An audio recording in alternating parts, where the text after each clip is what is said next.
자, 오늘은 우리 함께 교독한 사도행전 2장 1절에서 13절 가지고 충만하게 임하신 성령님이라는 제목으로 여러분 말씀을 전하려고 하는데요.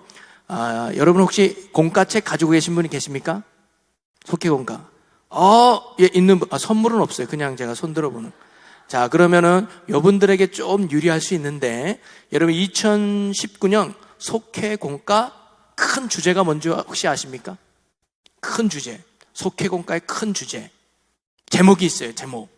그 고가책의 앞에 보면 나와요. 네, 그 뭐냐면 그리스도를 전함. 이것이 2019년 속회공과의 큰 주제예요. 핵심이 뭐냐? 그리스도를 전하자. 이게 속회공과의 큰 핵심이죠. 여러분, 예수 믿고 구원받은 성도들에게 주어지는 큰 사명이 있습니다. 그게 뭐냐? 바로 우리의 구원자가 되시는 예수 그리스도를 전하는 것이 구원받은 성도의 큰 사명이라는 거죠. 하나님은 오늘도 많은 죄인들이 주님께로 돌아와서 또 지옥에서 건짐받아서 천국 백성이 되기를 하나님이 원하고 계시죠. 그것이 하나님의 소원이자 하나님의 마음입니다. 그리고 그러한 하나님의 뜻과 소원을 이루어 드려야 될 사명이 오늘 하나님의 자녀가 된 구원받은 저와 여러분에게 있는 줄로 믿습니다. 목사로 이 자리에 세운 것도, 또 성도로 여러분이 그 자리에 앉아 있는 것도 어떤 큰 목적을 본다면 그게 뭐냐? 영혼 구원에 있다는 거죠.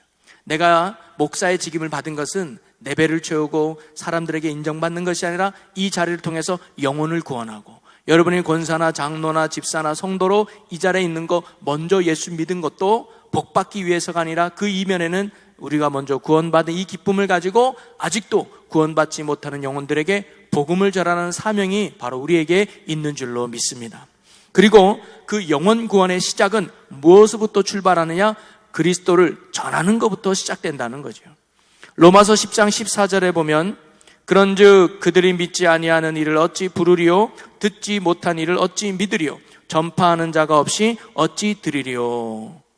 전하는 자가 없다면 듣는 자도 없을 것이고, 듣는 자가 없다면 믿는 자도 생기지 않는다는 거죠. 즉, 한 영혼이 예수를 믿고 구원받는 그 시작점은 어디냐? 그리스도를 전하는 말씀에 있다는 사실을 성경 우리에게 가르쳐주고 있습니다. 즉, 영혼 구원의 시작은 바로 그리스도를 전하는 것부터 시작된다는 거죠. 그리고 이 땅에 교회를 세우신 목적도 바로 그리스도를 전해서 많은 영혼들이 구원받게 하시려고 예수 그리스도의 핏값으로 세우신 공동체가 바로 교회인 줄로 믿습니다.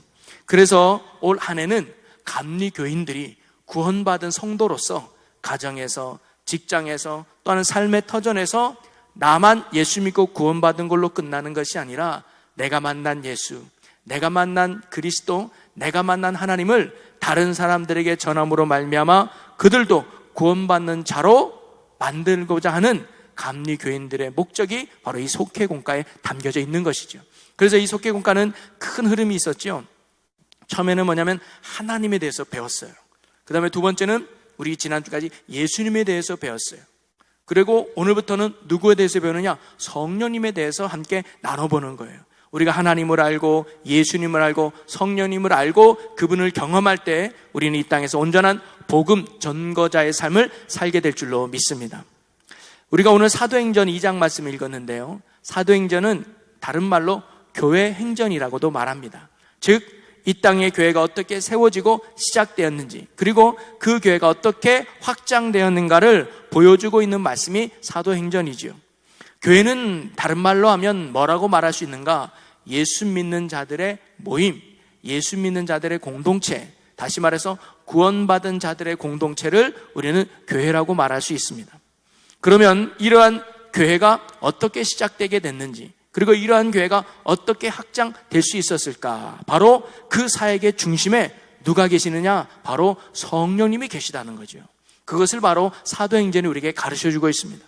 오늘 말씀은 바로 교회의 시작임과 동시에 성령님이 제자들에게 임하는 장면이 기록된 말씀이 오늘 우리가 읽은 본문 말씀의 내용입니다. 120여 명이나 되는 제자들이 마가의 다락방에 한 곳에 모여서 간절히 기도했더니 성령의 충만함을 받게 되고 그 사건을 통해서 교회가 세워지고 또 하나님의 복음이 여러 지역으로 전파되는 계기가 되었던 것이죠. 바로 성령님이 임하심으로 이 땅에 진정한 하나님의 나라가 이루어지게 되고 하나님의 뜻이 온전히 성취될 수 있었던 것입니다. 성령님은 바로 온 인류의 구원의 자리로 많은 사람들을 불러들이기 위해서 이 땅에 오신 분이 바로 성령님이십니다.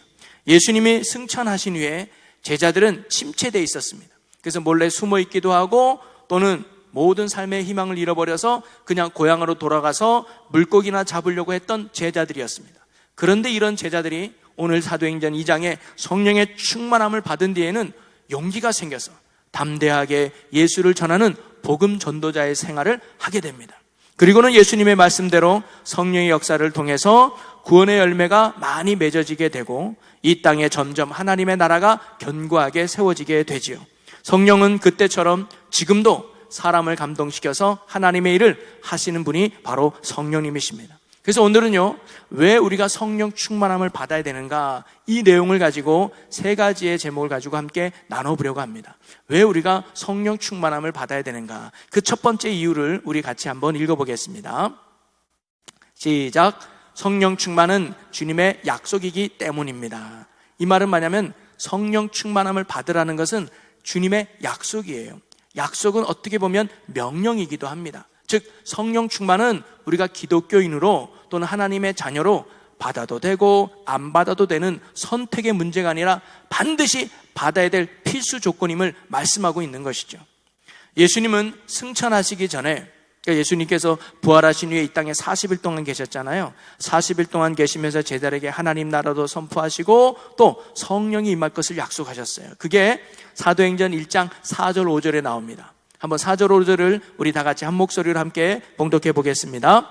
사도와 함께 모이사 그들에게 분부하여 이르시되 예루살렘을 떠나지 말고 내게서 들은 바 아버지께서 약속하신 것을 기다리라. 요한은 물로 세례를 베풀었으나 너희는 몇 날이 못되어 성령으로 세례를 받으리라 하셨느니라. 아멘. 예수님께서 하나님의 품으로 가시면서 제자들에게 말합니다. 얘들아, 예루살렘을 떠나지 말고 기다려라. 무엇을 기다려?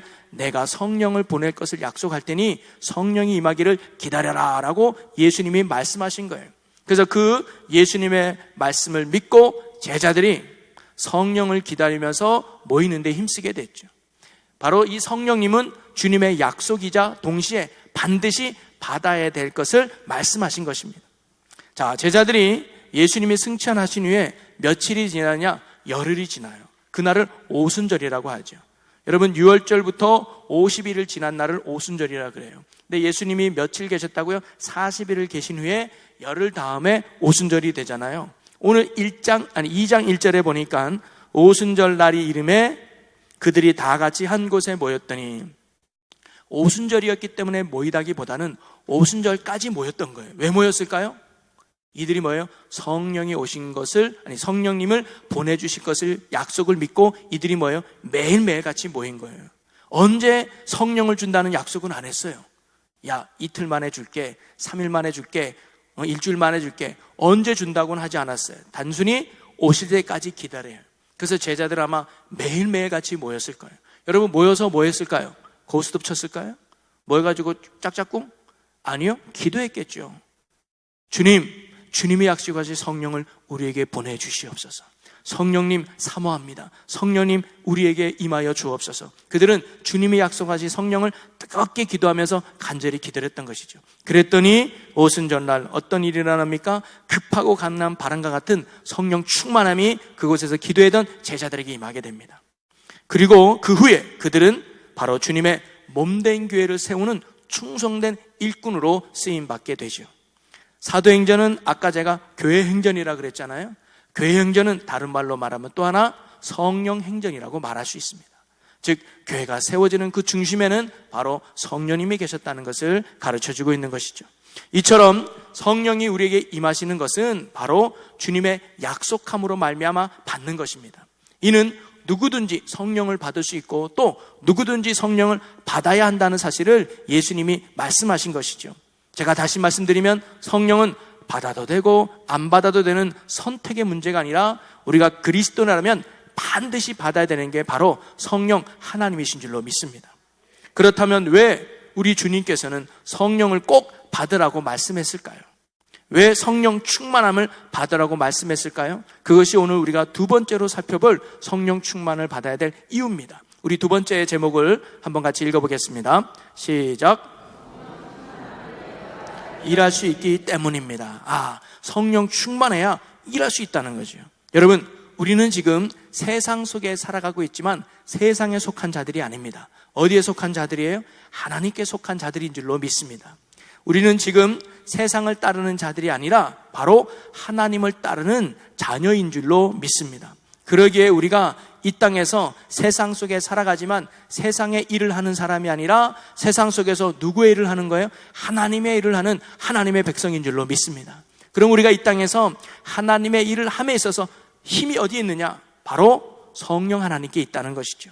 하나님의 일은 하나님의 주시는 힘으로 감당해야 될 줄로 믿습니다. 아니, 하나님의 힘으로만 감당할 수 있는 것이 하나님의 일이라고 하는 것이죠. 예수님은 성령님을 이야기할 때 뭐라고 말씀하셨냐면 또 다른 보혜사라는 표현을 쓰셨어요. 자, 요한복음 14장 16절 말씀을 보니까 우리 같이 한번 읽어보겠습니다. 내가 아버지께 구하겠으니 그가 또 다른 보혜사를 너희에게 주사 영원토록 너희와 함께 있게 하리니. 아멘. 성령님을 보내주시는데 그 성령님을 뭐라고 말하느냐? 또 다른 보혜사라고 예수님이 말씀하시는 것. 여러분, 보혜사라는 의미가 뭐냐면 보혜사가 이제 한자인데요. 이 보는 지킬 보, 그 다음에 해는 은혜 해자, 도와주다, 은혜를 베풀다. 사는 스승, 가르치다. 한마디로 말하면 이 보혜사는 나를 지켜주시고 또 나에게 도움을 주시고 또 나를 가르치는 분이다. 이렇게 묘사될 수 있어요. 영어 성경에는 뭐라고 나오냐면 카운슬러라고 나옵니다. 여러분, 카운슬러가 뭔지 알죠? 상담자라는 의미예요. 즉 성령의 역할은 뭐냐면 우리를 보호하시고 우리를 지키시고 우리를 도와주시고 우리를 뭐예요? 인도해 주시는 영적 상담자가 바로 보혜사라는 의미입니다. 즉 예수님이 이 땅에 계실 때 제자들에게서 예수님이 그런 분이셨어요. 없을 때 먹을 것을 주시고 병들 때 고쳐주시고 우리를 진리의 길로 가지 못할 때 진리의 길로 가르쳐주면서 우리를 악으로부터 지켜주고 은혜를 베풀고 우리를 생명의 길로 인도하시는 길과 진리요 생명이 되신 분이 바로 예수님이에요. 그러니까 예수님이 곧 보혜사였어요. 그런데 예수님이 이 땅에서 사역을 마치고 하나님의 품으로 가니까 눈에 보이는 보혜사는 없어요. 그 대신 예수님이 또 다른 보혜사, 쉽게 말하면 또 다른 예수의 영, 또 다른 하나님이 너에게 임할 것이다. 그분이 누구냐? 바로 성령 하나님이라는 거죠. 그래서 성령님이 곧 예수님이요 그분이 곧 하나님이신 줄로 믿습니다. 바로 하나님의 일은 바로 누가 해야 되느냐? 하나님이 감당할 힘이 주셔야 되는데 그분이 누구냐? 바로 성령의 능력으로 감당할 수 있다는 거죠. 여러분, 하나님의 일은 돈이 많다고 하는 것도 아니고 지식이 많다고 하는 것도 아니고 힘이 세다고 세상에 빽이 좋다고 하나님의 일을 할 수 있는 것이 아니라 바로 때마다 일마다 도우시는 성령이 내 안에 충만할 때 그 성령의 힘으로 우리가 하나님의 일을 능히 감당하게 될 줄로 믿습니다. 오늘 저와 여러분이 그리고 이 충주 제일교회가 정말 날마다 성령의 충만함으로 말미암아 하나님의 놀라운 일들을 감당할 수 있는 능력의 교회와 능력의 성도들이 되시기를 주님의 이름으로 간절히 축원합니다. 그래서 성령 충만을 받아야 된다는 거예요. 우리가 성령 충만 받아야 하나님의 일을 할 수 있기 때문입니다. 그러면 마지막 세 번째로 성령 충만을 왜 받아야 되는가? 우리 마지막 세 번째 이유를 한번 같이 읽어보겠습니다. 복음 증거는 성령의 일이기 때문입니다. 아멘. 여러분, 예수님께서 이 땅에 계실 때 성령님에 대해서 말씀하신 적이 여러 번 있었습니다. 그 말씀들을 다시 한번 살펴보면 요한복음 14장 17절 말씀을 우리 함께 읽어보겠습니다. 그는 진리의 영이라 세상은 능히 그를 받지 못하나니 이는 그를 보지도 못하고 알지도 못함이라. 그러나 너희는 그를 아나니 그는 너희와 함께 거하시며 또 너희 속에 계시겠음이라. 아멘. 예수님께서 성령님을 뭐라고 또 지칭하느냐? 진리의 영이라고 가르쳐줘요. 진리의 영은 뭐냐면 그분이 너희로 하여금 밝히 깨닫게 할 것이다. 그래서 좀 더 구체적으로 요한복음 14장 26절에 이렇게 가르쳐주죠. 또 함께 읽겠습니다. 보혜사 곧 아버지께서 내 이름으로 보내실 성령 그가 너희에게 모든 것을 가르치고 내가 너희에게 말한 모든 것을 생각나게 하리라. 아멘. 진리의 영이신 성령님이 어떤 역할을 해요? 모든 것을 가르치고 모든 것을 생각나게 한대요. 무엇을? 누구를? 바로 하나님이고 예수 그리스도를 생각나게 하고 가르친다는 거예요. 그분이 진짜 진리심을 깨닫게 하시는 영이 바로 성령님이라고 하는 것입니다. 그러기에 바로 성령님이 우리에게 임하시면 예수 그리스도에 대한 확신과 믿음이 우리 안에 생기게 되는 거예요. 그래서 뭐에 대한? 구원에 대한 확신을 붙들게 되는 것입니다. 여러분, 예수가 그리스도로 믿어지는 거 공부 잘한다고 깨달아지는 게 아니에요. 성경 100도 가면 믿어지느냐? 그런 것도 아니에요. 교회를 10년 다니면 예수님을 믿어지느냐? 그런 것도 아니에요. 오직 예수가 그리스도로 깨달아지고 믿어지는 것은 성령의 역사인 줄로 믿으시기를 바랍니다. 그래서 사도 바울도 고린도전서 12장 3절에 이렇게 말하잖아요. 그러므로 내가 너희에게 알리노니 하나님의 영으로 말하는 자는 누구든지 예수를 저주할 자라 하지 아니하고, 또 빨간 걸 같이 읽어봅시다. 성령으로 아니하고는 누구든지 예수를 주시라 할 수 없느니라. 아멘. 여러분, 예수 그리스도를 믿으십니까? 성령의 능력으로 신앙 고백이 나온다는 거죠. 왜? 그분이 진리의 영이기 때문에, 그분이 깨닫게 하시고 가르치기 때문에, 아, 예수가 생명의 주구나, 그분이 나의 구세주구나, 그분의 십자가 은혜가 깨달아지는 것, 이거는 내 노력이나 내 힘이 아닌 성령의 능력인 줄로 믿으시기를 바랍니다. 또 하나, 이어서 예수님은 이렇게 말씀하셔요. 사도행전 1장 8절 말씀을 보면 우리 같이 읽어보겠습니다. 오직 성령이 너희에게 임하시면 너희가 권능을 받고 예루살렘과 온 유대와 사마리아와 땅끝까지 이르러 내 증인이 되리라 하시니라. 아멘. 첫째, 성령은요, 나로 하여금 믿음의 확신을 줘요. 그래서 예수가 나의 주라는 신앙 고백을 온전히 갖게 하십니다. 그런데 그것으로 끝나지 않고 성령의 역사는 뭐냐? 오늘 1장 8절처럼 뭐예요? 성령이 너에게 임하시면 내 증인이 된다는 거예요. 담대하게 나아가서 예수가 그리스도이십니다, 예수가 하나님의 아들이십니다, 그분이 유일한 구원자이십니다라고 선포하고 증거하는 담대한 역사가 성령 충만할 때 나타난다고 하는 것이죠. 그래서 바로 이 세 번째 제목처럼 복음을 증거하고 곧 예수님을 증거하는 일은 곧 성령이 하시는 일이라는 거예요. 진리의 영이신 성령께서, 예수의 영이신 성령께서 우리를 가만두지 아니하고 진리 되신 예수님을 뭐예요? 담대하게 선포하고 증거할 수 있도록 우리를 이끄신다는 것이죠. 그래서 우리가 성령 충만함을 받아야 될 이유가 거기 있다는 거죠. 단순히 예수 믿는 것이 내 복을 받고 내 인생 형통하고 잘 풀리는 미신적인 것이 아니라 성령이 임하게 되면 그 나의 신앙을 뛰어넘어서 다른 사람에게 복음을 전하고 다른 사람에게 생명을 전하는 복음 전도의 사명으로 이끌어간다는 거죠.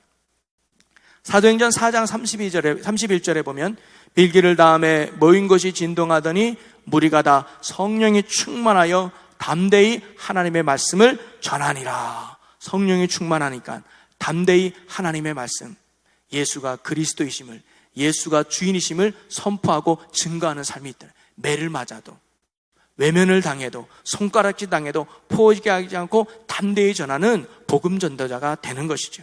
여러분, 우리가 성령의 충만함을 받으면 열정을 가지고 복음 전파에 헌신하게 됩니다. 여러분, 사도들의 헌신도 보면 성령을 받기 전과 성령을 받은 후로 완전히 달라져요. 여러분, 성령을 받기 전에 사도들은 어땠습니까? 오히려 예수님을 전하는 것을 두려워했어요. 예수 믿는 것을 두려워해서 모여가지고 문을 잠갔어요. 그래서 그것도 더 이상 거기 있을 수 없으니까 고향 땅으로 가서 몰래 숨어서 옛날처럼 물고기나 잡으려고 했던 그러한 연약함이 제자들의 모습이었습니다. 그런데 오늘 사도행전 2장 속에 그들이 성령의 충만함을 받고 난 뒤에 어떻게 했습니까? 오히려 목숨을 잃어도 좋다, 목숨을 내놓고 예수가 그리스도라고 선포하는 그런 믿음의 전도자로 바뀐 거예요. 심지어 사람들이 그를 잡아다가 다시는 예수의 이름을 전파하지 마라 라고 위협함에도 불구하고 그들이 말하기를 나는 사람의 말보다 하나님의 말씀을 따르는 것이 더 옳다라고 하면서 목숨을 걸고 예수를 전하는 사람으로 바뀌었다 이 말이죠. 여러분, 이 제자들이 이렇게 바뀔 수 있었던 원인은 어디에 있었을까요? 그것이 바로 성령 충만에 있는 줄로 믿으시기를 바랍니다. 오순절날에 성령을 받은 사도들은 여러 나라에서 온 사람들에게 복음을 전하게 되고 그날 그 자리에서 세례를 받은 사람만 3,000명이 넘는 복음의 열매를 맺게 됩니다. 여러분, 이처럼 성령님이 우리 안에 임하시게 되면 예수님이 나의 구주라는 확실한 믿음의 고백을 갖게 되고 나아가서 주님을 담대하게 전하는 복음 증거자의 삶을 살게 될 줄로 믿습니다. 그러기에 오늘날 구원받은 우리들이, 성도로 부름받은 우리들이 정말로 날마다 간구하고 기도해야 될 내용이 무엇일까요? 그것이 바로 성령 충만함인 줄로 믿으시기를 바랍니다. 그래서 사도 바울도 에베소 교인들을 향해서 이렇게 말합니다. 술 취하지 말라. 이는 방탕한 것이니 오직 성령의 충만함을 받아라. 여러분, 술 취한 것과 성령에 취한 것이 좀 비슷한 것 같아요.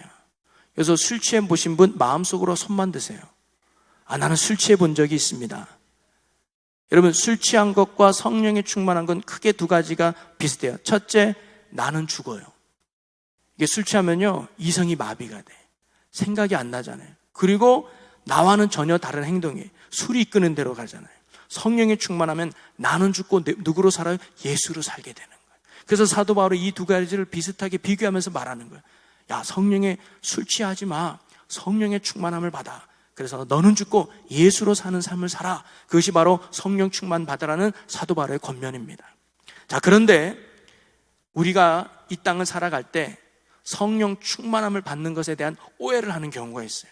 성령 충만을 받으시오 그러면 뭔가 모르게 외적인 현상이나 신비스러운 모습을 성령 충만으로 오해할 때가 있습니다.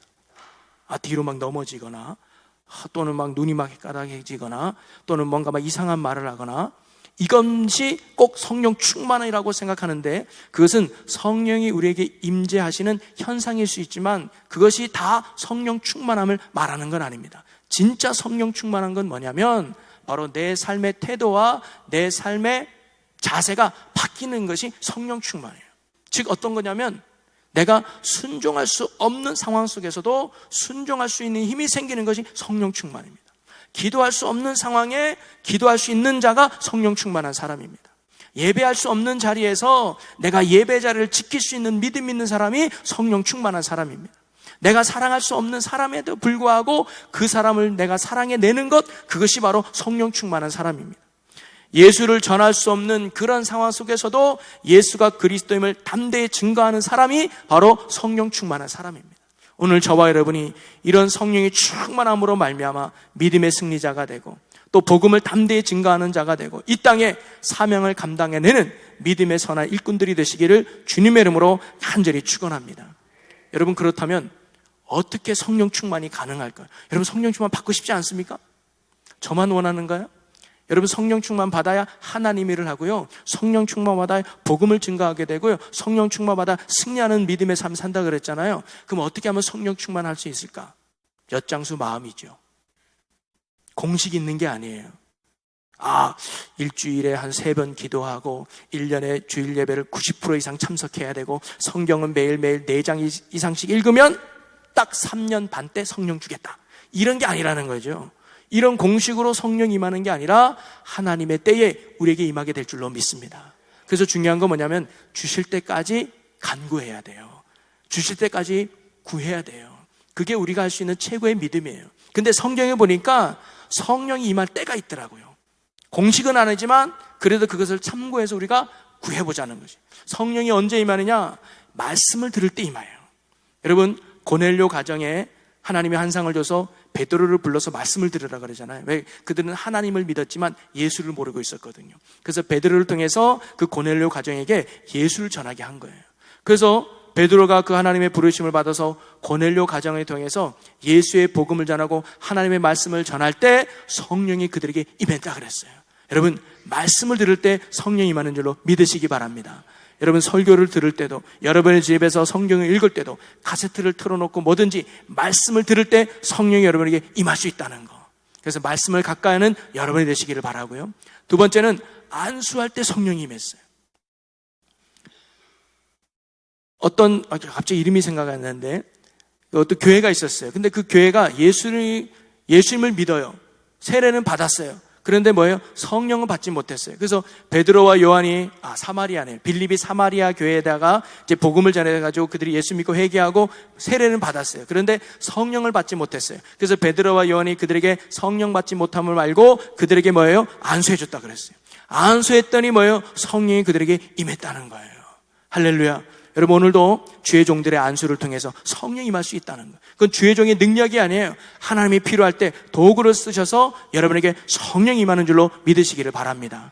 그래서 여러분, 때로는 기도 제목이 필요하거나 또는 성령 받기를, 또는 어떤 질병의 치료받기를, 성령의 도움을 구할 때 기도 받으세요. 저한테.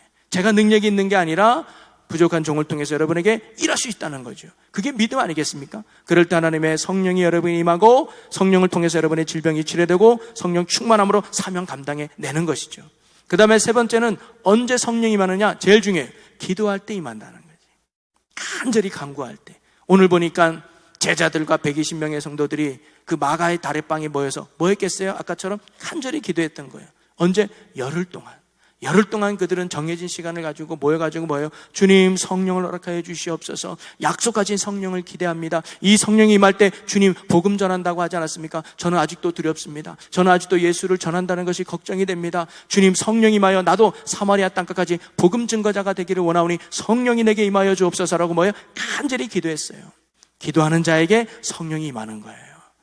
저는 오늘 여기 있는 여러분들이 말씀에 집중하고 기도의 열정을 갖고 기도받기를 사모함으로 말미암아 성령에 충만하여 하나님의 일을 하고 또 복음을 증거하면서 이 시대에 하나님 앞에 가는 그날까지 주님 앞에 부끄러움 없는 구원의 기쁨의 열매를 맺는 저와 여러분의 복 있는 삶, 믿음의 삶이 되시기를 주님의 이름으로 간절히 축원합니다.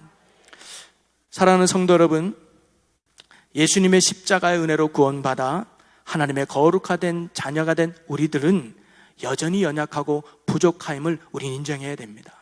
내가 아무리 많이 배웠다고 해도, 내가 아무리 돈을 많이 모은다고 해도, 내가 아무리 힘이 많다고 해도 내 힘으로 믿음 생활하는 거 아닙니다. 내 힘으로 사명 감당해낼 수 있는 건 아닙니다. 내 힘으로 하나님의 기쁨이 될 수 있는 거 아닙니다. 하나님도 그걸 아셨어요. 주님도 그걸 아시기에 제자들을 놓고 예수님이 올라가실 때 뭐예요? 또 다른 보혜사를 너에게 보내줄 거야. 걱정하지 마, 두려워하지 마. 너희들을 승리하는 길로, 너희들을 복된 길로, 너희들의 사명 감당할 수 있도록 너희들을 참으로 돕는 자를 내가 보내줄 거야. 그것이 바로 오늘 우리에게 선물로 주시는 성령님이신 줄로 믿습니다. 여러분, 지금 성령님이 우리와 함께 계셔요. 여러분, 예수를 그리스도로 믿는다고 그랬잖아요. 믿으니까 이제는 앉아 계시겠지, 여러분들이. 예수님을 믿는 그 신앙 고백은 누구로 말미암다 그랬어요? 성령으로 아니하고는. 즉, 지금 여러분에게는 누가 계시는 거예요? 성령님이 계시는 거예요. 여러분, 그걸 믿으시기를 바랍니다. 이미 여러분은 성령 받으셨어요. 성령 받지 않고는 예수가 믿어지지 않거든요. 성령 받은 거예요. 그런데 뭐가 안 되는 거예요? 충만함이 안 되는 거예요. 성령이 나를 통해 일하실 수 있도록, 성령이 나를 통해 역사할 수 있도록 뭐예요? 말씀을 가까이 하고 뜨거운 기도를 하고 주님을 날마다 바라볼 때 그 내 안에 있는 성령의 능력으로 우리가 사명 감당해내고 우리가 열매 맺는 축복의 삶이 될 줄로 믿습니다. 오늘 저와 여러분이 또 이 충주 제일교회가 정말 성령이 충만하여서 이 시대에 복음의 사명을 감당하며 영혼을 구원하고 이 시대에 선교의 사명을 잘 감당해낼 수 있는 하나님 앞에 칭찬 듣는 교회가 되시기를 주님의 이름으로 간절히 축원합니다. 우리 기도하겠습니다. 사랑과 은혜가 많으신 아버지 하나님, 우리는 연약하고 부족한 자들임을 고백합니다. 하나님의 도우심과 은혜 없이는 살아갈 수 없는 자들임을 고백합니다. 그러게 오늘도 성령의 도우심을 간구합니다. 우리를 돕고자, 우리를 이끌고자, 우리를 인도하고자 성령님을 보내주심에 감사합니다. 오늘 약속하신 성령을 믿음으로 간구하오니 주여 충만케 하여 주시옵소서. 여기 모인 모든 성도들에게 또한 우리 충주 제일교회 가운데 성령이 충만함으로 임하셔서 담대히 복음을 전하고 하나님의 일을 감당하는 신실한 교회와 성도들이 되게 하여 주시옵소서. 우리 주 예수 그리스도 이름으로 기도하옵나이다. 아멘.